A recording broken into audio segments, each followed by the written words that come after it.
To give you a screenshot of Israel's terrorism since the 1940s. It's a screenshot because we could spend a lifetime and not get over with their terror attacks. Let's start in 1946 with the King David Hotel bombing. It was done by Irgun and Haganah and Lehi terrorist organizations. They were Zionist military forces known as terrorist organizations around the world. They killed 91 people. Ben Gurion and Menachem Begin, who later became prime ministers of Israel, were part of these terrorist organizations. 1948, the Nakba, over 700,000 Palestinians were ethnically cleansed. Over 500 towns and villages were wiped off the map. 15,000 Palestinians were killed in horrible massacres like Deir Yassin, where victims were maimed, raped, and killed. You want to talk about systematic rape? Palestinians have been raped since 1948. Men were put in trucks to be paraded before being killed. 110 Palestinians were killed. Pregnant women's stomachs were open, and that's where a child was actually burned alive and thrown in an oven.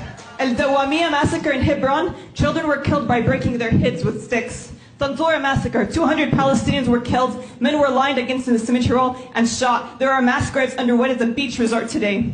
Khan Yunis massacre in the 1956, 200 to 400 Palestinians killed. In the Israel illegally occupied Golan Heights, thousands of Syrians were killed, injured, and displaced. In the 1982 invasion of Lebanon, where tens of thousands of Palestinians and Lebanese civilians were killed. In Sabra and Shatila, Israeli-backed militias killed between 2,000 and 3,500 Palestinian and Lebanese in 2 days. Horrific acts of slaughter, mutilation, and rape were committed.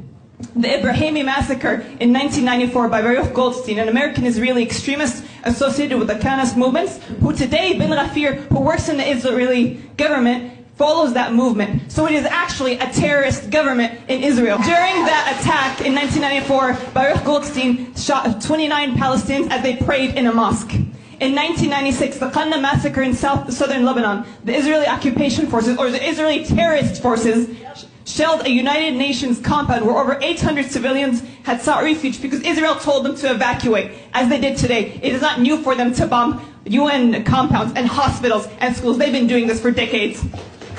The killings in Gaza since 2008, where thousands of Palestinians have been killed. The massacres on a daily basis. The current genocide, where we are entering almost 8 months of massacres committed daily. Through the International Court of Justice ruling a few days ago, asking the Israeli terrorist forces to stop bombing Rafah. They bombed tents and actually beheaded babies. Not some debunked theory, they actually beheaded babies.